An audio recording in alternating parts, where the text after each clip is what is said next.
Welcome back to another episode of Trash Talk. I'm John Bernard. Joined with me today is, fresh off his Dana White Contender Series win here in Sydney, Marwan Rahiki. Now, Marwan, thank you for joining me. I got to say, you know, being from Kingsgrove, being a Belmore boy, I know you train at Lions Den Gym, being on the regional scene, there's a lot of chat, about up-and-coming guys in MMA. You train with George Mangos. It's great to finally meet you and have you in person. Firstly, how's the high been after such an impressive win in the Contender Series? Yeah, it's been good. It's just the dream, the start of the dream is coming true, and we just getting that moment, realizing, and okay, we got to this place, and now we just what's next? Just we're in the UFC. We got to fight in the UFC, and just keep doing it. That's awesome. I want to start us off by getting to know you a bit better. So you come from a Moroccan background, growing up in Australia. Talk us through your time in Australia thus far and kind of navigating around Australia right now. Yeah, I moved to Australia in 2022, the end. And yeah, I come here and then I did some kickboxing competition, amateurs, and then just decided to stay, switch to student visa, and just for MMA. You enjoying it? Your English is great. Yeah, well, my English 3 years ago, it was like non-existent. Nah, really? It was a little bit. I could understand a little bit, but with the Aussie accent, it was really hard. Okay, so you're starting to get the lingo and everything like that. Okay, but how did you best learn that? Are you watching TV, listening to Aussie music? What do you? How'd you? Wait, there's some UFC fighters that still don't speak English.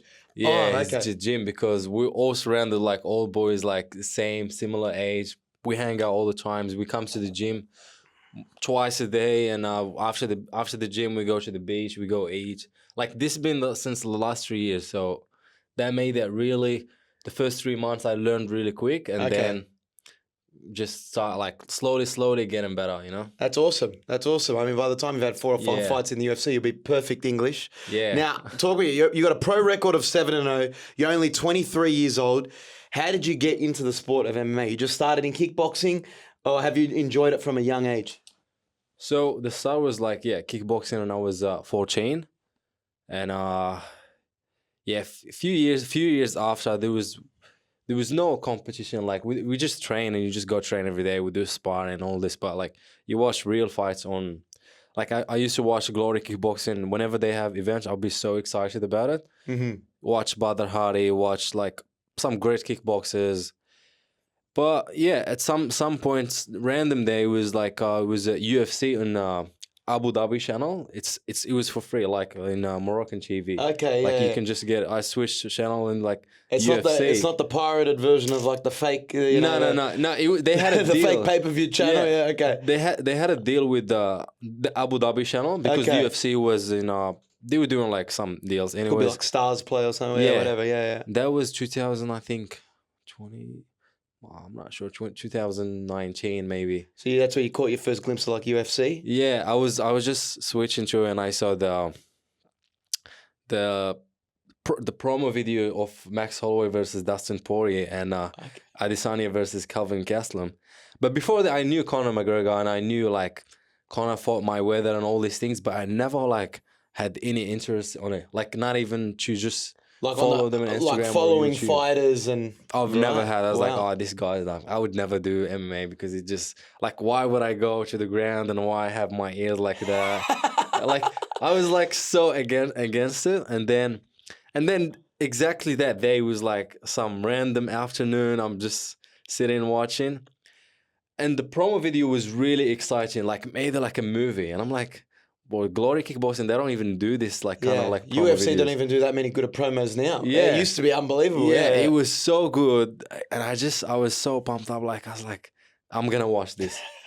So at the end, I end up watching the whole card from prelims to the like early prelims, everything. I'm like, I just want to watch the fight that they're talking about because whenever they finish the fight, they start talking about that fight. And it's like they make it like really big deal, like the main event and all that. And then at the end, I watched the Dustin Poirier and Max Holloway. I was like, wow, that's unbelievable! Like great so fight. Good. Yeah, I don't get to see this in kickboxing fights or boxing. And then the Kelvin Gastelum and Adesanya, it was just so good. And then Hall of Fame fight. yeah. Yeah. I was like, I was like experiencing something new, like just like this is crazy. So this you is fell in insane. love with it probably after that card. Yeah, from that fight. Well, that brings me to this question. So, who are your favorite fighters getting into the sport, and do you admire anyone now?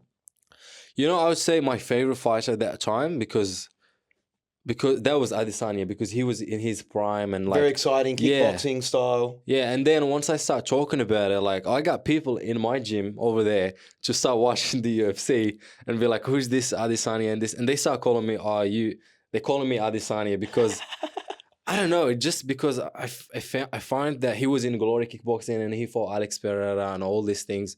And Pereira was that time Glory champion, knocks everyone out. I was like, this guy is really good. So I didn't even try to, but automatically my style was like more like, I'm not gonna put my hands here and just go like a Dutch style. I start more of being like just creative, you know, just distance, creative.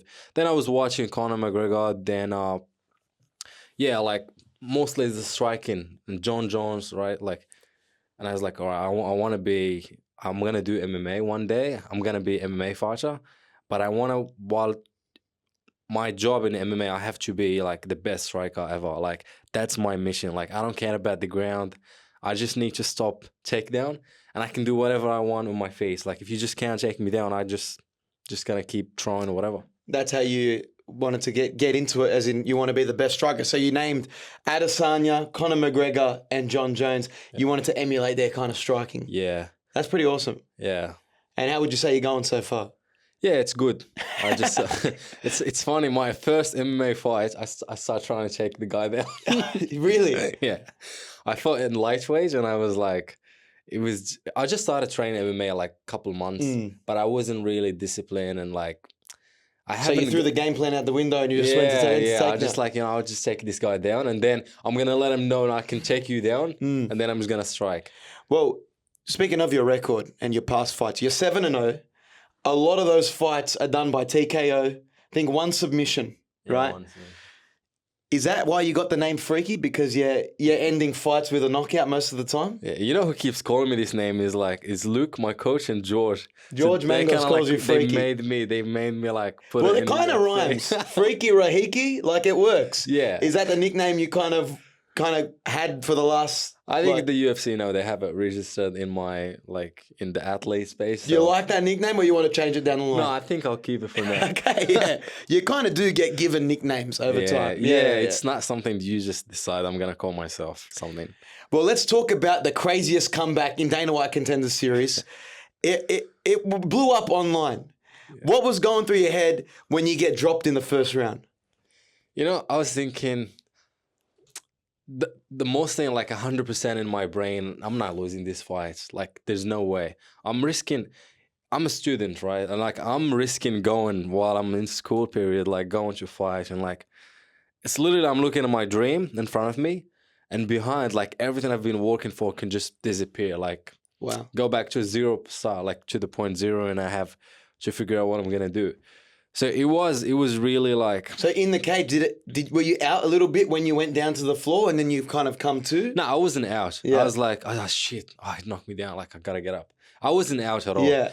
It was really the danger. I think the only part when he had my back, that's when I was okay. I'm thinking, this guy is actually trying to beat me, because, obviously all the fights before, I've never felt all the professional fights and most of the amateur fights. I didn't feel the threat of this person actually thinks he's gonna beat me. Mm-hmm. Like I've never felt that feeling.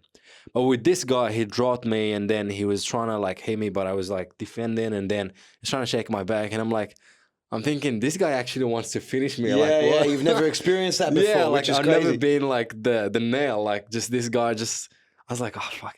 Then when you get knocked down like that, you just kind of feel like you're late on the round, and you just want the round to finish, so you get a fresh start.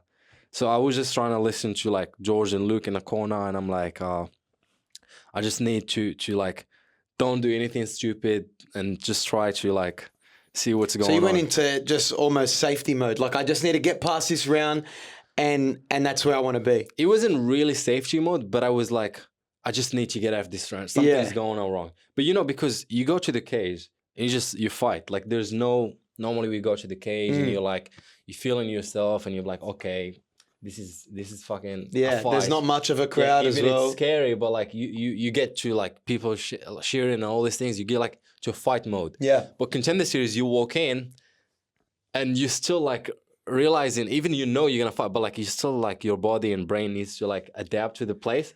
Yeah. You're just like, oh look, ready, fight. I'm like, fuck. So you go down for a second time, then you go to your corner. In the second round, you finish him in crazy fashion, right? So did you always feel comfortable that you were going to get a finish? Yo, look, what exactly happened in the fight, what people didn't see, like they have to ask me what exactly happened in the fight and why I was always thinking, I'm going to knock this guy. Even I got dropped and I got back up and I was still not going to a defense. Even the commentary was saying Marwan's not being smart or something. But you know you're going to beat someone no matter what. Like, you're not going to go defensive. You got to keep attacking because you know you need one shot to finish this guy. So the start of the fight, I wasn't feeling 100%, but I was thinking I still going to finish him, regardless. I hit him with a few shots, spinning back kick, hit him in his face and all these things. And I was like, yeah, I'm going to finish him now. Like, this is not going to be that long. Especially I was watching the fight before me. And the guy is a good striker, a Brazilian guy. And he was just taking too much time to finish the guy. And he finished him in the second round. And I'm thinking, this is not going to happen with me. I'm going to go in there and I'm going to quick fire, finish him. Especially after the first round, did you have more motivation to go, I need to get a finish? Yeah, but like in the first round, I was like, yeah, hit him with the shots. I'm thinking I'm going to finish him now. Then his coach is calling, like they speak in French. And I understand what he's saying. So he's like, shoot for takedown. Because he knew he's fucked up. Like, everything I throw is landing. Like the overhand, hook, like cross, all the punches they land, he can't really dodge anything. And then talk about the finish. You kind of hit him with a right, an elbow. Did you know that is when you were going to go in for the finish? That was going to be the final sequence? Yeah, once I saw hitting him and he just takes it and like block and he just walk forward and swing. I was like, this is over now. Yeah. And what was the immediate feeling like after? I mean, you celebrated. You celebrated with the boys in the corner. What was your reaction to going viral all over Twitter, Instagram? Because the highlight was everywhere. Yeah, that was the best part because get more followers and more people like to recognize me more. But it just sometimes, like something bad happens, like you get dropped and you get more damage, but the outcome is even better than me just going out there and not finishing him like quickly, Very true. Like very people true. now say, okay, this guy is not just a good striker, he have a good chin, he's got grit. Like because he finished 9 people, 5 submissions, I think, or 4 submissions and 5 knockouts.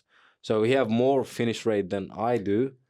And just do him like this, so it's good. It's not against someone who just got lucky to drop me. How much did the Instagram followers go up? I think now it's 24,000. From where? Pre Dana White Contender Series to having a highlight knockout in Contender Series. How much did it go up? I think the morning before the fight it was 3,800, something like that. Shit, up to 24K. Yeah. Congratulations, brother. Thank you deserve it. And now people are aware of you now. You've put your name on the map, and that's awesome. Series like Contender Series gives the fighters the ability to do that. What was your reaction to Dana White's comments when he awards you the contract? Because that's a crazy moment. I think when you won, you knew you're going to get a contract. It was a great finish. You come down from adversity, but he says, "Look, you have a great resume, like good 6-0." But we don't know if you've been through any adversity. Yeah. And then you showed that you can. I was filming that. Really? You were filming it from there. What was your reaction in real time when Dana's complimenting you like that? It's so good because now he knows I'm not just a young, talented person. Like, actually, I'm only 23, but, like, I can fight, like, someone who's 28 or 30 in their prime. Like, against someone, my opponent was 27, had more fights than me. He drops me, and I come back to the fight. And he say these things about me, so it's good. Now for the future, he's gonna, we'll get, like more fights in UFC, a couple fights, 3 fights. When I say, I want to fight for number 10, like contender, or number 5 or number 1 or champion, they can't say, like, what are you done? Like, you know what I mean? Like, I'm done, like, go in the deep water and comes back, you know? Yeah. No, so you've shown that you can come back from, Yeah. copping a shot, which And is it's, the best part about that, because that's something you always think about as a fighter. Like, what happens if you get knocked out or knocked down or something like that? But then that question is not in my brain anymore. Okay, like in my mind, switch from what would happen, what could happen if that happens. From now, I know what's gonna happen. Okay, if it will ever happen, it's just the same thing. I'm gonna survive and you've experienced get back it. to the fight. Yeah. That's awesome. I want to talk about your Contender Series preparation, because you had some Aussies there supporting you in your corner. George Mangos was in Vegas with you. You had some training partners there, your coaches. What is preparation like for a Contender Series? Because you go over there, it's a very high pressure fight. They say it's the toughest job interview in the world. This is high altitude as well. Yeah, you're in Vegas, high altitude, something you've never experienced before. This is your dream. You're going to win this fight to progress to the UFC. What's the preparation like? It was kind of similar to what normal fights, but of course, every fight we work harder. Like when I don't have to work, like do jobs, and I just get to train full time. It's always a little bit more better. But yeah, for Contender Series, it was actually like the main sessions. I think that were like we really focused on. It was like Tuesday, Thursdays, like me doing pads with Luke, with my coach Luke, and George wrestling me. So I knew I was covered from all like the areas. Like I got the best grappler, like taking me down and making me work in the grappling. Luke is great, like striking coach and wrestling coach. Like I knew in my head, like in my memory, I have all the techniques I need. Like if I'm gonna fight Ilia Topuria now, it's all about like I know the techniques. It's all gonna be the difference, how strong he is and how strong I am, cardio and all these things. But technically, it was I knew I was ready, and even my fitness, it was like you see, like even like fast pace, crazy pace in the first round. In the second round, I was feeling normal. Like I was feeling like this is okay. Like now we're gonna start the fight. Yeah. And what's the pressure like being in the cage? Like you said, it kind of didn't hit you when they started the fight. It didn't really hit you until you're in the middle of the fight. Do you feel the pressure when you're in there in a Contender Series fight? Yeah, for that fight it was weird because it's like bigger cage, like Dana White sitting there, like all the UFC matchmakers sitting there, like, oh come on, like if you're a fighter, like, and you any fighter would have that pressure, like that kind of pressure. Be like, it's literally everyone. It's not just you're gonna make a highlight and then they're gonna see it someday. Yeah. It's live, like it's there. So and they're either gonna be on their phone, like interested in your fight, or they're gonna be like, oh, like this, looking at your fight. Yeah. Now, what did you think of George's Contender Series fight? Because, I mean, I was watching it. I think I was in the States at the time in Chicago when a UFC the DDP versus Comes Up was on, but his Contender fight was on at the same time, and he was fighting a Canadian Brazilian guy. Yeah.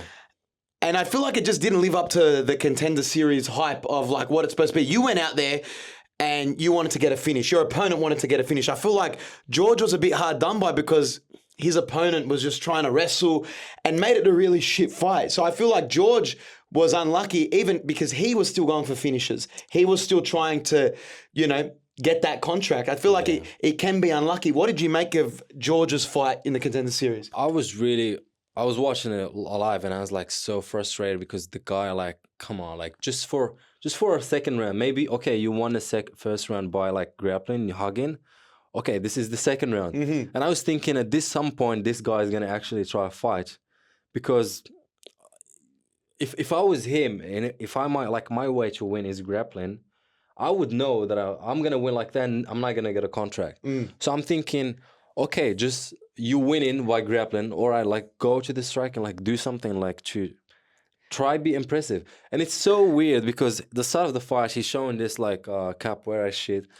And then the first thing George hits him, he goes for like, he just started wrestling. I'm like, man. I feel like George defended well, and he was always going for finishes all the way up until the last round. Yeah, like. But I just think it's just a very shit way to go in a Contender Series fight when a contract's on the line, and Dana doesn't like that style of fighting. Like, man, he's just pussy. Like he does all these fights against bums, and he just try and knock him out. And then when you actually get a good test, the first thing you do just want to like hug and like lay on the ground. Like, I don't know. Like, I wish I was there. I would have gone and talked to him. Like, I'd be like, bro, like, whoa. Even backstage, what are you Yeah, I doing? would Yeah, go you're being like, a pussy. I agree what with are you. you I think doing? it's just not. I actually want to know what's in his mind. Like, what was he thinking? And then he goes and after in his interview be like, oh, I've been through some things or something. Like, can't like pull out. And there's so many. This is the start of the season. There's so many fighters who will take the fights on like 1 day notice, and they'll put on like a good fight and like go out there and perform. Well, you train with George. What do you think's next for him? He's got a fight coming up on Eternal. I think he'll be in the UFC regardless within the next year or so. But what do you think is next for him on his path to the UFC? Is it another Contender Series fight? Does he go onto a card somewhere, like a early prelim fight? Look, I'm surprised that Justin's taking the fight, but it's also like it's good that like he's taking that fight. And I think George knocks him out, gets debut in February. That's what like should happen because UFC, they're not stupid. They know they understand matchmaking and all these things. So I think it would be fair if he puts like a highlight KO against this guy, first round or second round or whatever. Put a good fight. Probably gotta be a finish by KO or something like good. Yeah, I think he deserves to be in February because that'd be nice. Because like Contender Series, bringing this guy is like I just wanna. Yeah, get on the card and get on an actual card. He doesn't need it. I feel like the Australian regional scene is strong enough, and. Yeah, but for our level, like I say, my level and George's level, who would we fight? Like, let's say I lost 2, like that was in my mind too, because I'm thinking if I would lose in Contender Series, who am I gonna fight? Going back to Australia, yeah, like there's literally we were struggling to get fights, to get anyone to fight us. The level is good, but there is like also there's some people they're like a higher level, like me and George, like we. Obviously, like better than all the other normal fighters. Well, that's what I wanted to ask you is when is it time to call it on the Australian scene? When do you think you've elevated enough and you're almost above the Australian regional scene on Eternal, Hex? Do you and say you're not even in the UFC yet? When do you think it's time to I need a bigger challenge? Do you head overseas? Do you just continually try and get into the UFC? After how many fights, or what is the moment where you go, I think I'm done with Australia? Look, after Kikimbo's fight, I was thinking, there's no one's going to beat me. Like, even the guy that takes the fights to decisions and make him boring. And, like, he just doesn't want to fight, running around and all these things. If this guy couldn't do anything, like, couldn't even be a threat for a first round or second round or third round, that I realized that in that fight, I was like, okay, that's the level, that's their fitness, that's their strength, the techniques. Finish him, goes to the next one, like Schlapp, he goes to a decision with Zale, and like thinking, okay, if these guys, they're actually the best, and I'm doing this to them, that means I'm not just better than them, I'm like a class above. higher level than them. Like they're not gonna. So that just shows that like, okay, I'll beat anyone here. So what's next? Like it's. Now, with your performance on the Contender Series, do you think you've earned enough? Do you think you've earned a spot to be on this rumoured February card in Sydney? Yeah, 100%. Yeah. What do you think? I definitely think. The video with me and Dana talking about it is like 1 million something views. Yeah, you went viral. I mean, people know you. People want to see you fight next. It's rumoured right now. Do you think you will be on that card early February? Yeah, I think, yeah. Yeah. Okay. You really wouldn't know who you would fight as of now, but let's try and dream matchmake that card, because I think the UFC want it to be a big card. I think we see Volkanovski against a Movsar Evloev on there. You think Movsar Evloev? Yeah. Well, I think Leron Murphy is. No, I think it's Lopez. Leron Murphy, not a rematch. Nah, surely not. I think Leron's preparing for Lopez. He's been putting up socials footage of Lopez doing tape. So I think it's Movsar before Ramadan. I think that probably makes sense, and it's a better matchup for Volk. Who else would you like to see on this Australian card? Because the last few have been very Australian heavy. There's been a lot of Australian fighters. Who do you want to see on this main card, and even include yourself on there? Yeah, I would like to see Quillan. If he didn't, I think he broke his foot. We were saying in his last fight. Hopefully, Quillan Salkilld on a main card. Okay, I think whenever Sydney card pay-per-view like that, he should be on it. I was watching him like live this year, like in February. I was there, and now next year, I think I'm gonna be like maybe the first fight or something. Okay, it's you'll just be fighting crazy. on the card with him. Yeah, that'd be Yeah. great.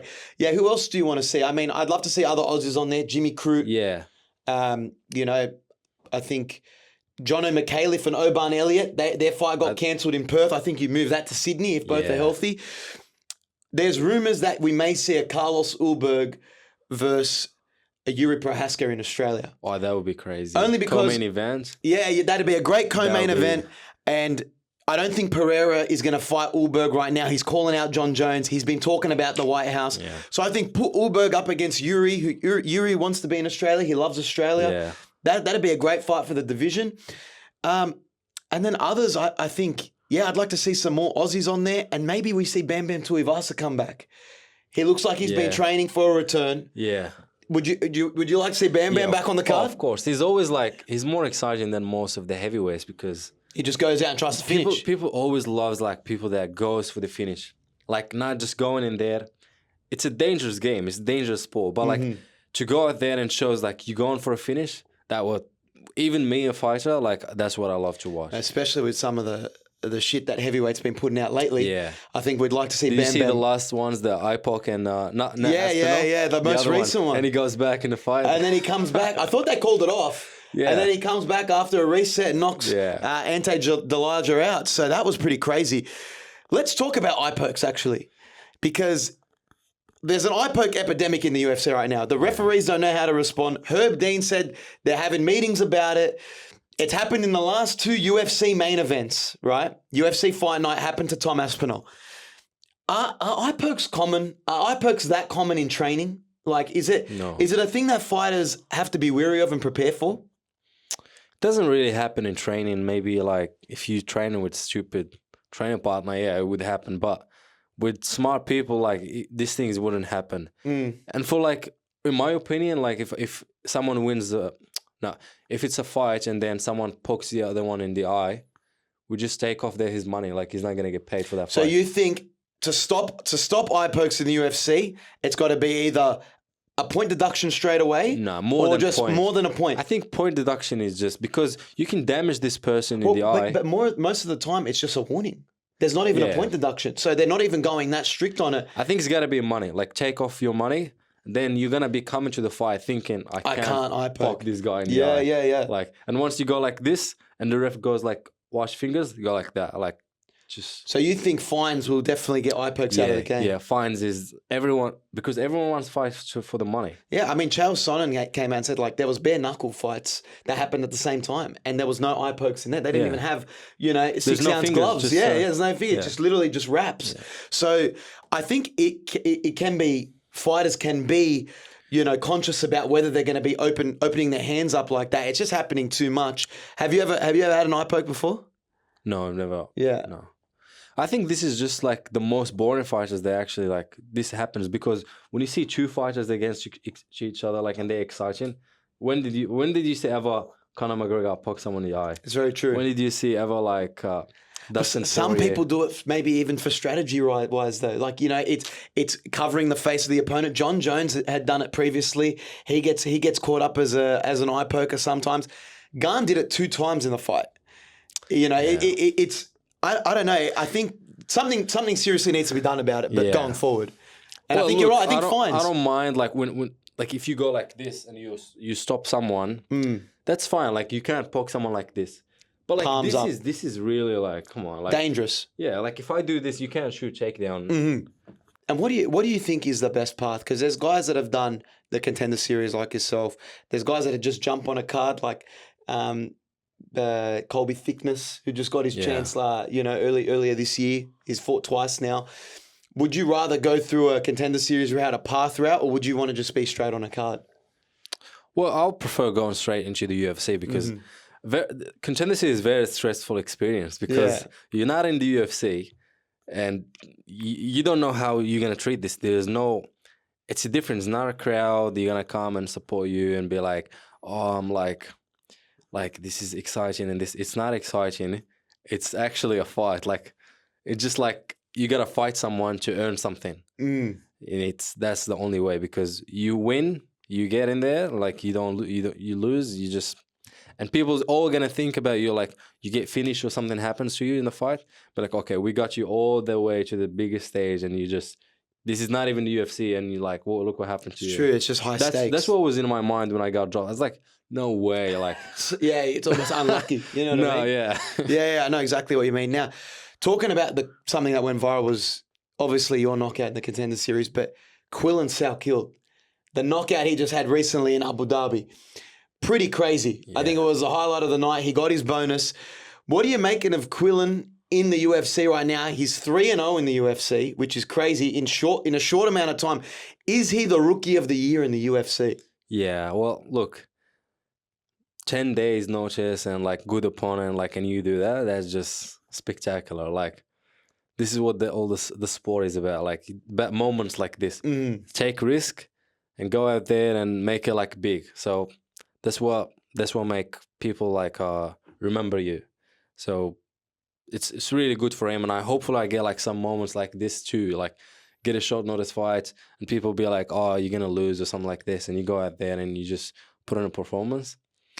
It's kind of like, because having a long camp for a fight is very like, you go through a lot of things like stress, and you get tired, and but when you're not in camp, you just, you know, like you're training every day, obviously, and then you get a short notice fight. I actually like that. I've done that like a couple times. It's almost like the pressure's off a little bit because you're taking it on short notice. You're disadvantaged a little bit. Your first thing is like, okay, I'm going to make this money, and even if I lose, I just took it short notice. Like, it's fine.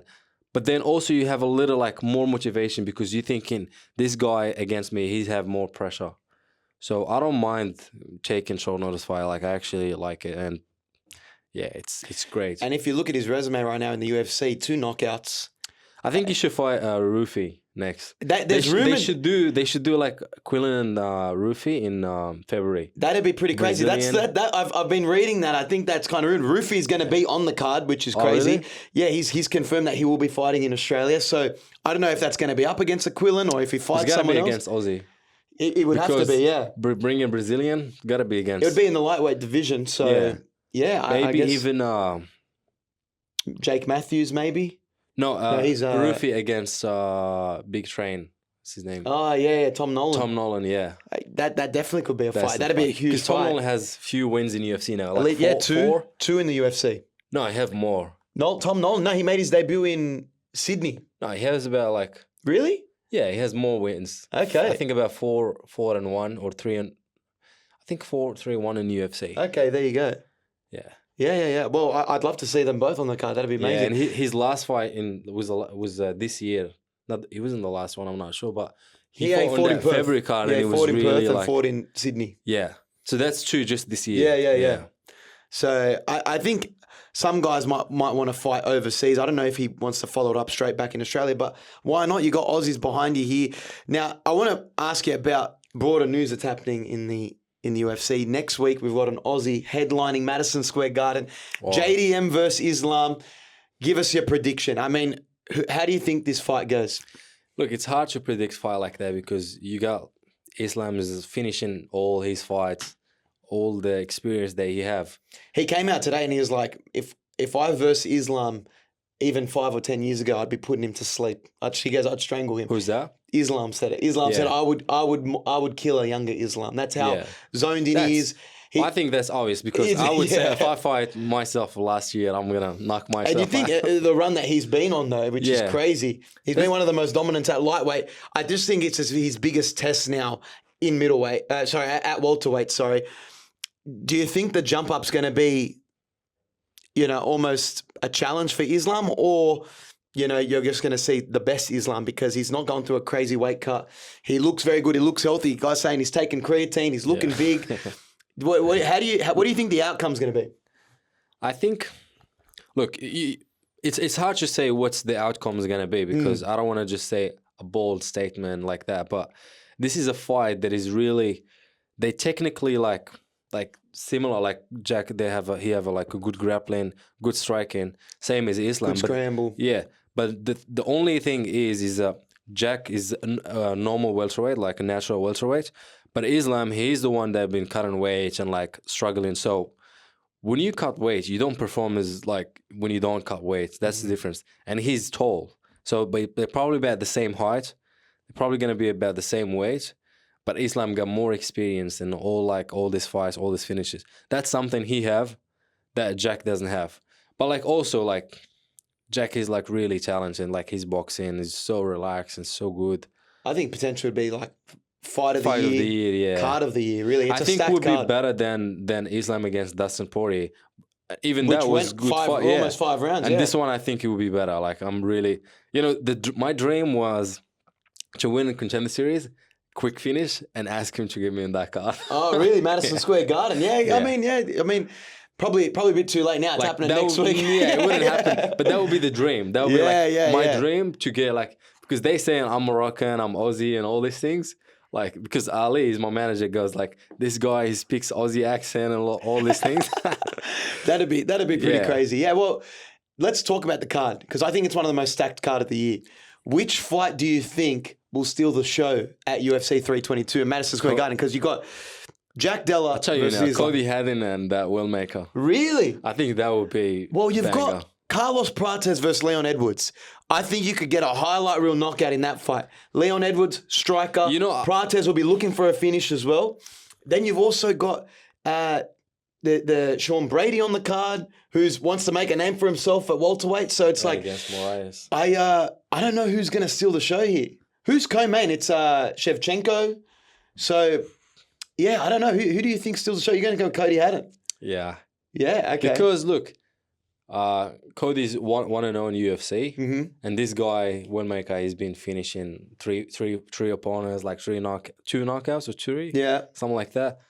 So he got a bit of hype, and I think it's a bantamweight fight. Like I think always bantamweights and featherweights. Yeah. Sometimes lightweights. That's the fights for Leon Edwards and Carlos Prates. I think would be good, but I think that would could like go decision.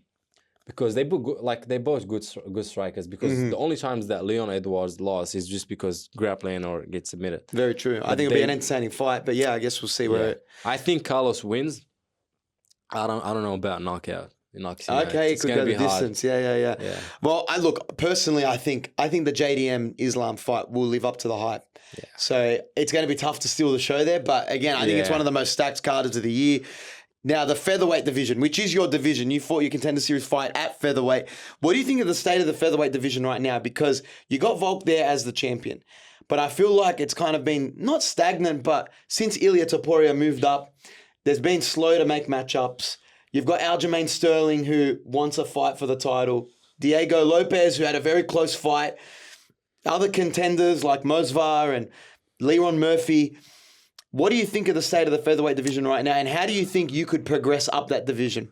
I think the top 10 in that featherweight division, it's like they're picking who they want to fight with, because everyone's seeing this is like thinking, oh, I gotta fight this one because if I beat this one, I get to number one contender. Like they really being calculating, and people forget about like you actually can go and fight number 12 and put the fight over the year, great show on, and you get to fight for the title next. Very true. Like I think it's even just in the UFC in general, people are being less active and taking better fights.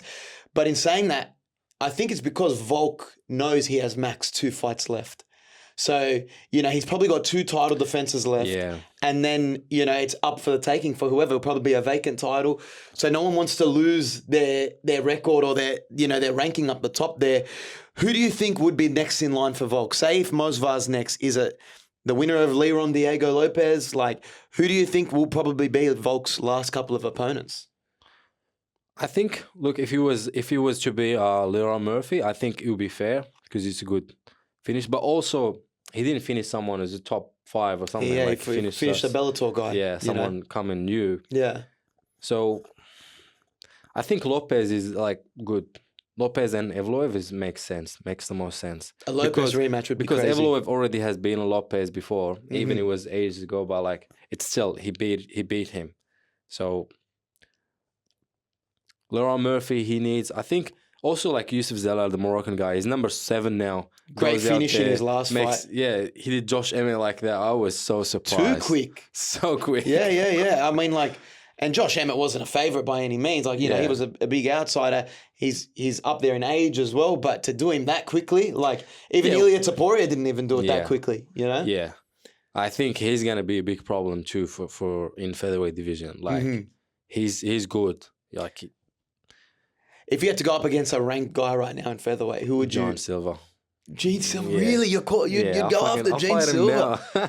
Jeez, he's coming off a loss. If he they actually give me John Silver for February, I swear I will take that fight. Seriously? I swear, yeah. What did you think of his last fight against Diego Lopez? I feel like he did not follow a game plan at all, and he just went out there and just tried to strike with him, and it was just the wrong thing to do. That's what I like. This is what I love my opponents to do. Come out there and strike with me like that. Yeah. I think. Look, I don't want to sound cocky, but I think I have more chance of knocking him out than Lopez did. Of course, I have to really have a hard camp and train hard for it. It's not going to be an easy fight. You saw what he did to Bryce Mitchell. He's got a lot of power. He's very strong, very good striker. He even landed a couple shots on Diego. He's a good striker against non-strikers. That's the difference. True. Like people they get it wrong. Like you have to really look at the fights and look at their opponents and see what kind of opponents he fights. So if for me that's the. Well, he came out on social media recently and said he has a fight coming up pretty soon. He says it's almost locked in. Would you want to fight him in Sydney if that could happen? I swear to you, I'll fight him. There you go. That would be crazy. That's the easiest way to get. That's an easy way to make a name for yourself. You're right, 100%. Get straight to the top 15. You know, like Lopez, he got to the UFC. His debut was against the top 10. Against Evloev was number 10. Mm-hmm. So. I would take that fight 100%. Yeah. And also you have zero grappling, zero jiu-jitsu. I think I have way better grappling than he does. Like people don't know this, but I think I'm not going to need to use my grappling. But if against these people like this, he can't do anything to me. Marwan, I'm loving the confidence. Now I want to say that fight. I'm not jumping and saying, look, I will do that to Lopez. I'll fight Lopez. I think he will beat me right now. Lopez, Evloev. I think I'll have a good chance against Laurent Murphy, against John Silva, Bryce Mitchell. These guys, I think I believe myself will beat them. And even George would say the same thing. He would beat them too. He would think the same thing. I feel like as a fighter, you have to have that confidence in yourselves. But also it's like those guys, especially in the top 10, they see you guys as the up-and-comers. They maybe have to earn the spot before getting those big fights. But look at Quillan. Like, you go on a quick 3-0 run, you can be up there pretty quickly. Calling out Bernardo Moicano, calling out did he call him out? Rufy. Yeah, I mean, like he called him out recently because, you know, he can have that fight now. You know, Moicano's kind of floating around that back of the 10. So I guess what I'd say, one last thing I want to ask you about is your manager, Ali Abdelaziz. He came out recently and said Justin Gaethje is a man of his word and that if he doesn't get a fight against Ilia Topuria, he probably will retire. I heard that yesterday. I think he said the only person that should that's gonna be fine of getting a title over Gaethje is Arman because he was number one contender, which is fair, and he thinks Arman will probably beat Dan Hooker pretty quickly. Yeah. But what do you think? Do you think if you're Justin Gaethje, you do just hold out for a title shot, or what fight would you want to see next at lightweight? Do you think Paddy is the fight to have? Or should they give it to Justin Gaethje? Because apparently it's going to happen in January pretty soon. Well, look, the difference is Paddy is just coming up, you know, like he haven't beat someone who's really good. Like Michael Chandler. That's very true. Michael Chandler, he's a legend too, but he's not fighting to be a champion. As Islam said, everyone's beat Michael Chandler. Yeah. And Gaethje is a legend too. Like, what was his last fight? Is that the one against? He beat Rafael Fiziev. Yeah. And before that, that's when he got knocked out to Max. And when did he knock down Dustin Poirier? Was that before? Yeah. But still, he's a legend, you know? I think he's going off. Look, the UFC owed him a favour. He took that fight at UFC 300. He's beat Rafael Fiziev. He's in the top 5. You know, if it's his time now to get a title shot, that's what he wants. He's pretty adamant. He says, I'd love to do it on the White House, even if he has to wait for Ilia. Do you think that's the right mindset to have? Not even do you think that's the right mindset, but do you think he's well within his rights to wait for a title shot? Yeah, he is. I think all these guys, even if Dustin Poirier ask for a title shot, he's retired now, but this guys, if they still there and they still winning, they deserve it more than because younger guys they can just wait and for the opportunities and it's just same thing with the featherweight. Now Volk is a champion, but like this guy's young, so they're gonna just wait. Like Lopez, like Laurent Murphy, you can't say anything. You haven't done something great in the sport. Like people don't really a lot of people don't really know who you are. So you have to earn your place first, and then be like, I deserve a title shot. For sure. It's not just because you win in 5 finishes against nobodies, you're gonna say I deserve a title shot. I think you have to fight. You have to take risk and fight some people that are better than you, and people that like actually whatever the UFC offers you. Not be like, oh no, if I fight this guy, I'm not gonna get a title. No, I want to fight this guy. Yeah. I would never do that. Like honestly, whenever UFC gonna say you want to fight this guy, I'm gonna say yes. All right, last one. Let me ask you about Ali Abdelaziz, because he manages some of the best in the UFC. Like you said, he's there with Islam, Magomed Ankalaev, Justin Gaethje, Kayla Harrison. Now, he's your manager. What's it like being managed by a guy that's pretty influential in the UFC right now? It just is very good. I think it's the right thing. I think this year that was the right decision I've ever made. It was some things happening. Did he reach out to you? Well, how did it take place? I think after my it was early this year, before I even got that hype. Before my Michael Barber's fight, I was only 3-0, and he was messaging me. He was showing me in his Instagram, just asking me, do I need anything? Do I need help? Or like things like this. So showing me his support. And obviously he's a manager, and he managed the best fighters in the world. So why not, And what's the relationship been like so far? After a great performance in Contender Series, you're speaking to him. Like, is he pushing for you to get fights? Does he want you on this Sydney card? What's the relationship like? It's really good. Like, he actually he showed me how he's ready to to give me these opportunities as a manager, give me whatever he thinks I deserve, because gave me a Contender Series shot, get an opponent, like my opponent, he didn't get his visa really quick. Even I had it 2 weeks before, but he said to me, I was already looking for a backup for you because if you don't get the Contender Series, what's gonna happen if my opponent doesn't come? Okay. So you know what I mean? He's thinking a few steps ahead. Yeah, he's really I don't know how to say that. He's really showing me that his support and all these things, and exactly what I need. I just want to make sure these things, these little things, if someone pulls out or something like this, to find or if there's a short notice fight or something like this. So yeah. Okay, he's got your best interest. And what's the best piece of advice he's given to you? The best advice? Keep your hands up. Keep your hands up and say don't get knocked out. Yeah. Really? Yeah. It tells me that I fight crazy, but I was like, no, I actually fight pretty smart. Yeah, because he trains himself. Yeah. So we've seen him in the PI. He's actually training. He's running the classes, and he actually says that how good we are, and he saw us training in the PI, me and George and Luke and Joy. He saw how hard we work, and he's just saying, you guys actually doing really good job, and we're just doing the grappling, we do striking. We're not just a gym that works in one thing, and that's not in America. America, you'll find a gym that good wrestlers but not good strikers. And is the plan to eventually move overseas, or you're happy being in Australia, training in Australia, or what's the future hold for you training wise? Yeah, I think here is like the best place to be training. It's a good lifestyle. You see Vox comes out of here from his gym as well. So JDM in Perth with Craig Jones. It's not actually about where you are located, but it just, you got a small team and you work hard, small circle. That's all you need to be a champion, to be something big. Hey, Lions Den. That's where it's at. Yeah, let's go. Well, I want to thank you for your time. It's a pleasure to meet you. Can't wait to see you do great things. I'm sure Ali's going to give you some great opportunities coming up in the future. But there you have it, guys. Keep an eye out. Watch socials. Marwan Rahiki. Marwan Rahiki, yeah. On Instagram. Make sure you stay tuned. You can see him on your screens as soon as February. Keep an eye out for him in Sydney. Thank you so much for tuning in. Make sure you're subscribed to @KRuzBros on YouTube and @JohnBernardK for all the clips on Instagram and TikTok. That's all we have time for. Back to you in the studio, Ryan.